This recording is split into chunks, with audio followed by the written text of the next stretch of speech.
ሰላም እንደምን አላችሁ? ውድ የኢትዮ ቲዩቶር ዩቲዩብ ቻናላችን ቤተሰቦቼ ሰላምታዬ በያላችሁበት ይድረሳችሁ። እንኳን ደህና መጣችሁ ወደ ኢትዮ ቲዩቶር ዩቲዩብ ቻናል። በዚህ ቻናል የተለያዩ መሰረታዊ የአማርኛና የእንግሊዝኛ ትምህርቶችን ታገኛላችሁ። ለዚህ ቤተሰብ አዲስ ከሆናችሁ ሳብስክራይብ ካላደረጋችሁ ሳብስክራይብ በማድረግ የደወል ምልክቷን በመጫን ቤተሰብ በመሆን በየጊዜው የምንለቀቁ መሰረታዊ ትምህርቶችን በቀላሉ ታገኛላችሁ ማለት ነው።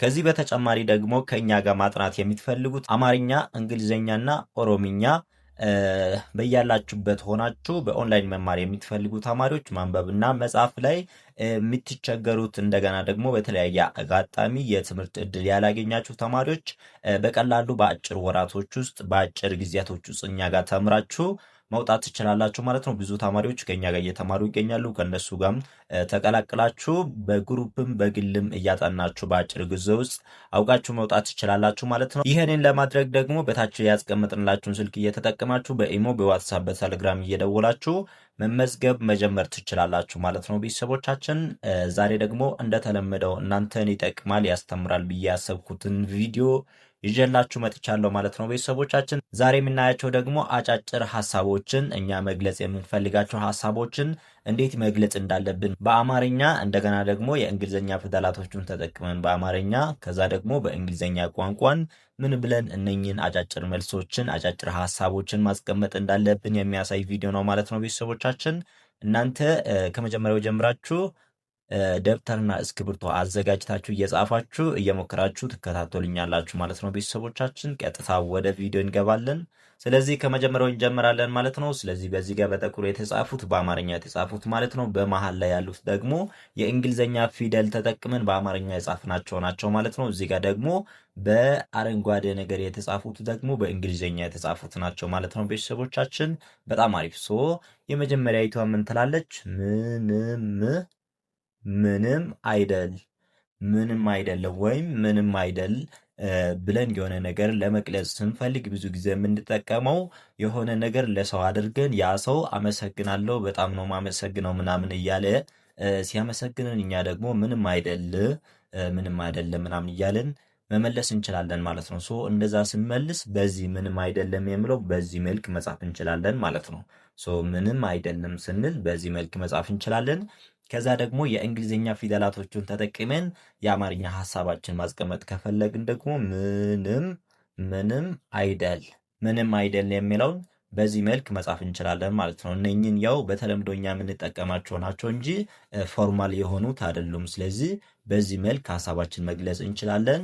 ከዛ ደግሞ በእንግሊዝኛ ቋንቋ ከሆነ ደግሞ ዩ አር ዌልካም ምናምን እያለን መግለጽ እንችላለን ማለት ነው። አያችሁ እዚች ጋር ዩ አር ዌልካም፣ አያችሁ ዩ አር ዌልካም እያለን መግለጽ እንችላለን ማለት ነው። ለምሳሌ የሆነ ሰው በጣም እናንተን ታንኪዩ ብዙ ነገር ነው ያርክልኝ ምናምን ብሎ ሲያመሰግናችሁ ዩ አር ዌልካም ምናምን ብላችሁ በእንግሊዝኛ ከሆነ መመለስ ትችላላችሁ ማለት ነው። ቤተሰቦቻችን በጣም አሪፍ።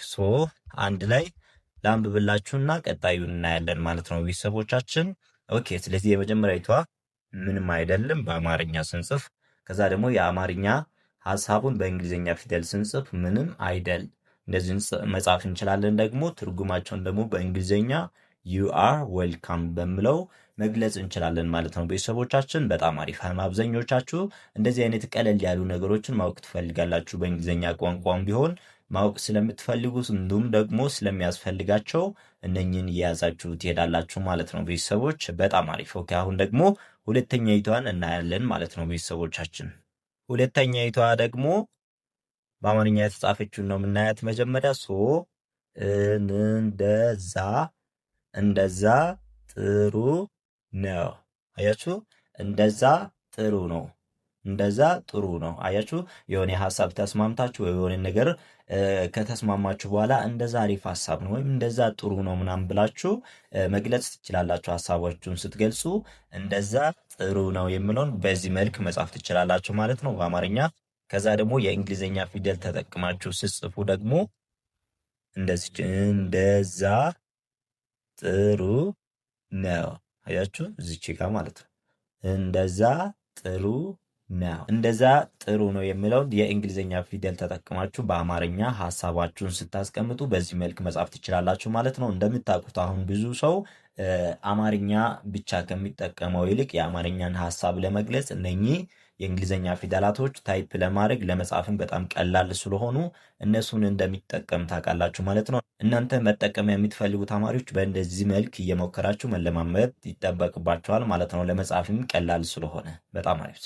እንደዛ ጥሩ ነው የሚለውን በአማርኛ እንደዚህ ካየናቸው ደግሞ በእንግሊዝኛ የሆነ ነገር ለምሳሌ መርጣችሁ ሊሆን ይችላል። የሆነ ሀሳብ ከሰው ጋር ከተስማማችሁ በኋላ እንደዛ በጣም አሪፍ ነው ወይም እንደዛ ጥሩ ነው ለማለት ስትፈልጉ በእንግሊዝኛ ምን ማለት ትችላላችሁ ማለት ነው። ዛት ኢዝ ፋይን፣ ዛትስ ፋይን ብላችሁ መመለስ ትችላላችሁ ማለት ነው። ቤተሰቦቻችን በጣም አሪፍ። አንደኛ ላይ ምንም አይደል ለማለት ስትፈልጉ ዩ አር ዌልካም ማለት ትችላላችሁ። እዚህ ጋር ደግሞ እንደዛ ጥሩ ነው ለማለት ስትፈልጉ ዛትስ ፋይን ብላችሁ መመለስ ትችላላችሁ ማለት ነው። ቤተሰቦቻችን በጣም አሪፍ። አንድ ላይ ስናነባቸው እንደዛ ጥሩ ነው በአማርኛ ስንጽፍ ማለት ነው። ከዛ ደግሞ እንደዛ ጥሩ ነው የእንግሊዝኛ ፊደላቶችን ተጠቅመን በአማርኛ ስንጽፍ፣ እዚህ ጋር ደግሞ በእንግሊዝኛ ቋንቋ ከሆነ ዛት ኢዝ ፋይን፣ ዛትስ ፋይን ማለት እንችላለን ማለት ነው። ቤተሰቦቻችን በጣም አሪፍ። ኦኬ አሁን ደግሞ ወደ ሶስተኛው እንሄዳለን ማለት ነው። ሁለቶቹን አይተናቸዋል። አሁን ሶስተኛይቷን ሀሳብ አጭር ሀሳብ ናት። እሷንም እያየን እንሄዳለን ማለት ነው። ቤተሰቦቻችን በጣም አሪፍ። ኦኬ አዎ እፈልጋለሁ። አዎ እፈልጋለሁ። በጣም አሪፍ። አያችሁ? አዎ እፈልጋለሁ።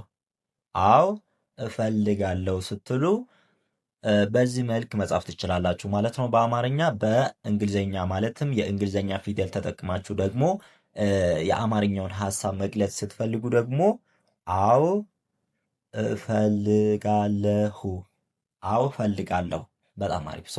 አዎ እፈልጋለሁ የምለውን በዚህ መልክ መጻፍ ትችላላችሁ ማለት ነው ቤተሰቦቻችን። በጣም አሪፍ። ኦኬ ከዛ ደግሞ በእንግሊዝኛ ይህን ሀሳብ ማለት ከፈለጋችሁ ምንድነው የምትሉት ማለት ነው ቤተሰቦቻችን? የስ አይ ኒድ። በጣም አሪፍ። የስ አይ ኒድ፣ የስ አይ ኒድ ማለት አው እፈልጋለሁ ማለት ነው ቤተሰቦቻችን። በጣም አሪፍ። እንደዚህ አይነት ቀለል ቀለል ያሉ ሀሳቦችን በቀላሉ ልትለማመዱ ትችላላችሁ ማለት ነው። ይከብደኛል ብላችሁ መተው የለባችሁም ማለት ነው ቤተሰቦች። በጣም አሪፍ። ኦኬ ስለዚህ አንድ ላይ ስናነባቸው ደግሞ አው እፈልጋለሁ ስንል በአማርኛ እንደዚህ እንጽፋለን ማለት ነው። ከዛ ደግሞ የእንግሊዝኛ ፊደል ተጠቅመን በአማርኛ ስንጽፍ ደግሞ አዎ እፈልጋለሁ፣ አዎ እፈልጋለሁ። በጣም አሪፍ። ከዛ ደግሞ በእንግሊዝኛ ቋንቋ ስንጽፋቸው የስ አይ ኒድ። በጣም አሪፍ። የስ አይ ኒድ። አያችሁ? አዎ እፈልጋለሁ ማለት የስ አይ ኒድ ወይም የስ አይ ኒድ ብላችሁ መግለጽ ትችላላችሁ ማለት ነው ቤተሰቦቻችን። በጣም አሪፍ። ኦኬ አሁን ደግሞ አራተኛይቷን እናያታለን ማለት ነው። ልክ እንደነሱ አራተኛይቷን በሶስት መንገድ ነው የምናየው ማለት ነው። መጀመሪያ በአማርኛ፣ ከዛ ደግሞ የእንግሊዝኛ ፊደል ተጠቅመን በአማርኛ ሀሳባቸውን፣ ከዛ ደግሞ በእንግሊዝኛ ምን ማለት እንደሆነ እንጽፋለን ማለት ነው ቤተሰቦች። በጣም አሪፍ። አራተኛይቷ ደግሞ ምን እንብላ፣ ምን እንብላ። አያችሁ? ምን እንብላ፣ ምን እንብላ።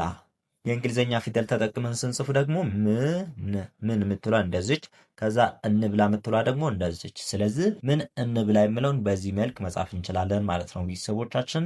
በጣም አሪፍ። ኦኬ ዛሬ ምን እንብላ ወይም የሆነ ቦታ ሄዳችሁ ምን እንብላ ምናምን ማለት ስትፈልጉ በዚህ መልክ መጻፍ ትችላላችሁ ማለት ነው ቤተሰቦቻችን። በጣም አሪፍ። አሁን ግን እሱን ደግሞ ምን እንብላ የምለውን በእንግሊዝኛ ቋንቋ ማለት ከፈለጋችሁ ደግሞ ምንድነው የምትሉት ቤተሰቦቻችን? ዋት ሻል ዊ ኢት። በጣም አሪፍ። ዋት ሻል ዊ ኢት፣ ዋት ሻል ዊ ኢት፣ ዋት ሻል ዊ ኢት፣ ዋት ሻል ዊ ኢት፣ ዋት ሻል ዊ ኢት ካላችሁ ምን እንብላ እያላችሁ ነው ማለት ነው ቤተሰቦቻችን። በጣም አሪፍ። ከሆነ ሰው ጋር ሆቴል ሄዳችሁ ሊሆን ይችላል፣ ወይም በሆነ ቦታ ላይ እያወራችሁ እዛ ሄደን ምን እንበላለን ወይም ምን እንብላ ለማለት ስትፈልጉ ዋት ሻል ዊ ኢት የሚለውን በዚህ መልክ መጻፍ ትችላላችሁ ማለት ነው ቤተሰቦች። በጣም አሪፍ። ኦኬ ስለዚህ እነሱን አንድ ላይ እንየውና ወደ ቀጣዩ እናልፋለን ማለት ነው። ሶ ምን እንብላ በአማርኛ፣ ከዛ ደግሞ ምን እንብላ የሚለውን የአማርኛውን የእንግሊዝኛ ፊደል ተጠቅመን፣ ከዛ ደግሞ ዋት ሻል ዊ ኢት ስንል ደግሞ በእንግሊዝኛ ቋንቋ ነው ማለት ነው ቤተሰቦቻችን። በጣም አሪፍ። ኦኬ አሁን አምስተኛይቷን ደግሞ እናያታለን ማለት ነው። ኦኬ አምስተኛይቷ ደግሞ ይጣፍጣል። ይጣፍጣል ይጣፍጣል የምለውን በአማርኛ በዚህ መልክ ነው የምጽፉት ማለት ነው። ሶ የእንግሊዝኛ ፊደል ተጠቅማችሁ ስትጽፉ ደግሞ ይጣፍጣል በዚህ መልክ ትጽፋላችሁ። ከዛ ደግሞ በእንግሊዝኛ ይጣፍጣል ለማለት ስትፈልጉ የሆነ ነገር በልታችሁ እንግሊዝኛ ማለት ብዙ ብቁ ላትሆንም ትችላላችሁ፣ ግን በጣም ይጣፍጣል ወይም በጣም ደስ ይላል ለማለት ስትፈልጉ ምንድነው የምትሉት ማለት ነው ቤተሰቦች? በጣም አሪፍ ኢትስ ዴሊሽየስ። አያችሁ፣ ኢትስ ካላችሁ በኋላ ዴሊሽየስ፣ ኢትስ ዴሊሽየስ፣ ኢትስ ዴሊሽየስ ማለት ትችላላችሁ ማለት ነው ቤተሰቦች። በጣም አሪፍ። ሌላ አገላለጽም ሊኖረው ይችላል፣ ግን ይሄኛው ኖርማል መግለጽ ስትፈልጉ የምትጠቀሙት ነው ማለት ነው ቤተሰቦች። በጣም አሪፍ። ሶ አንድ ላይ እናነባቸውና ይጣፍጣል በአማርኛ፣ ከዛ ደግሞ ይጣፍጣል የሚለውን የእንግሊዝኛ ፊደል ተጠቅመን ስንጽፍ በዚህ መልክ እንጽፋለን። ከዛ ደግሞ በእንግሊዝኛ ቋንቋ ኢትስ ዴሊሽየስ፣ አያችሁ፣ ኢትስ ዴሊሽየስ ብለን ይጣፍጣል የሚለውን ሀሳባችን መግለጽ እንችላለን ማለት ነው ቤተሰቦቻችን። በጣም አሪፍ። ኦኬ ቀጣዩዋ ደግሞ እዚች ጋር አው እንችላለን። በጣም አሪፍ። አው እንችላለን። የሆነ ሰው እናንተ እንደዚህ ማድረግ እንችላለን ወይ ምናምን ብሎ ጠይቋችሁ ይሆናል ብለን እናስብና አው እንችላለን ወይም አው ይቻላል ለማለት ስትፈልጉ ብዙ አው እንችላለን ለማለት ስትፈልጉ በዚህ መልክ ነው የምጽፉት ማለት ነው ቤተሰቦቻችን። አው እንችላለን፣ አው እንችላለን። ከዛ ደግሞ አሁንም አው ካለን በኋላ አው እንችላለን ስንል ደግሞ የእንግሊዝኛ ፊደል ተጠቅመን ሀሳባችን ገለጽን ማለት ነው ቤተሰቦች። በጣም አሪፍ። ከዛ ደግሞ በእንግሊዝኛ አው እንችላለን፣ አው እንችላለን ምናምን ለማለት ስትፈልጉ ምንድን ነው የምትሉት ማለት ነው ቤተሰቦቻችን? ቅድም እፈልጋለሁ ስትሉ የስ አይ ኒድ ነው ያላችሁ። እዚህ ጋር ግን ምንድን ነው እንፈልጋለን ስትሉ ብዙ ስለሆናችሁ የስ ካላችሁ በኋላ የስ ዊ ካን፣ የስ ዊ ካን። በጣም አሪፍ። የስ ዊ ካን፣ የስ ዊ ካን። ለምሳሌ የሆነ ሰው እናንተን ካን ዩ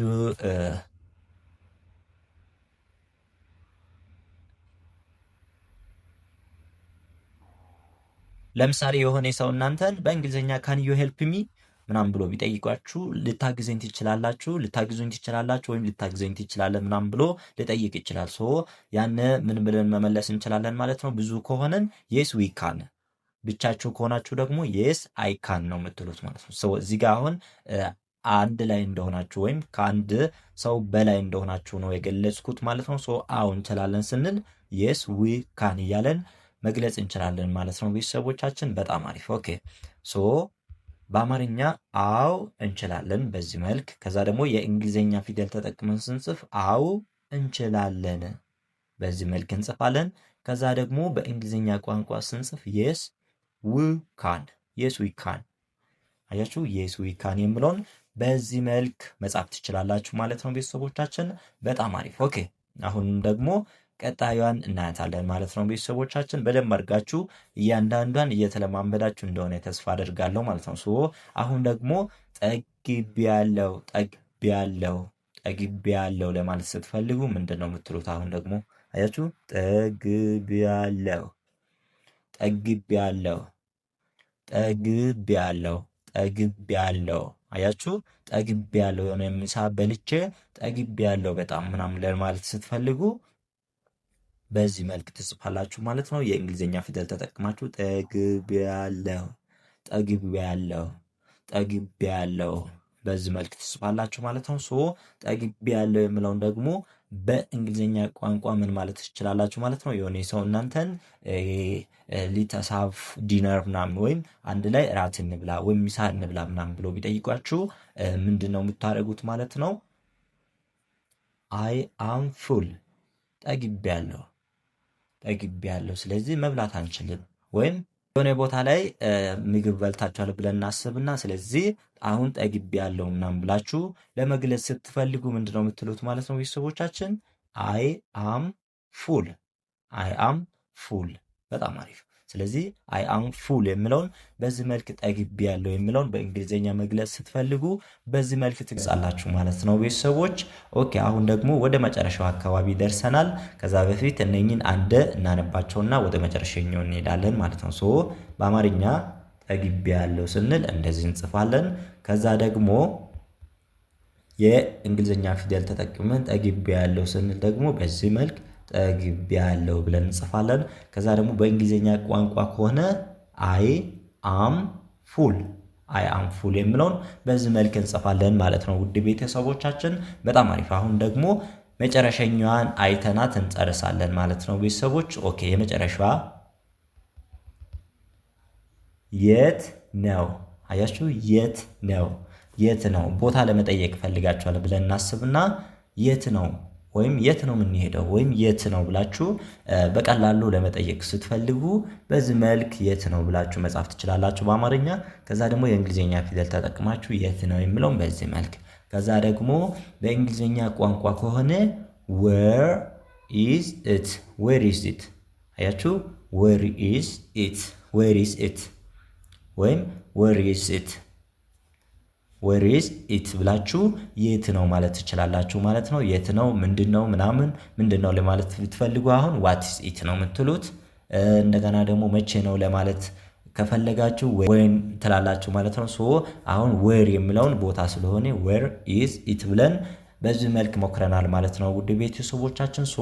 በዚህ መልክ በደንብ አድርጋችሁ እያንዳንዱን ከተለማመዳችሁ ቢያንስ ከዚህ ውስጥ 1 2 ነገር 3 ነገር ካወቃችሁ በጣም አሪፍ ነገር ነው ማለት ነው ቤተሰቦቻችን። በጣም አሪፍ እና አስተማሪ የሆነ ቪዲዮ ስለሆነ ለሌሎች ጋር እንዲደርስ ሼር እና ላይክ ማድረግ እንዳረሱ። እንደገና ደግሞ ኮሜንትም እያደረጋችሁ ከወጣችሁ እኛ የበለጠ እንድንሰራ ያበረታታናል ማለት ነው ውድ ቤተሰቦቻችን። በጣም አሪፍ። ከዚህ በተጨማሪ ደግሞ እንግሊዝኛ አማርኛ ኦሮምኛም ይሁን ከኛ ጋር ማጥናት የምትፈልጉ ተማሪዎች ቅድምም እንዳልኳችሁ በታች መጀመሪያ አካባቢ ያስቀመጥንላችሁ ስልክ አለ። በሱ ስልክ እየደወላችሁ በኢሞ በዋትስአፕ በቴሌግራም እየደወላችሁ በአጭር ወራቶች ውስጥ በአጭር ጊዜ ውስጥ ማንበብና መጻፍ ችላችሁ የምትወጡበት እድል አመቻችተንላችኋል ማለት ነው። ስለዚህ ይህን እድል ተጠቃሚ ለመሆን እየደወላችሁ መመዝገብ መጀመር ትችላላችሁ ማለት ነው ውድ ቤተሰቦቻችን። ከዚህ በተጨማሪ ጥያቄ ካለ መጠየቅ ትችላላችሁ። ካልሆነ በሌላ ቀን በሌላ ቪዲዮ እስክንመለስ ድረስ ሰናይ ጊዜ። መምህር አዲስ ነበርኩ። አመሰግናለሁ።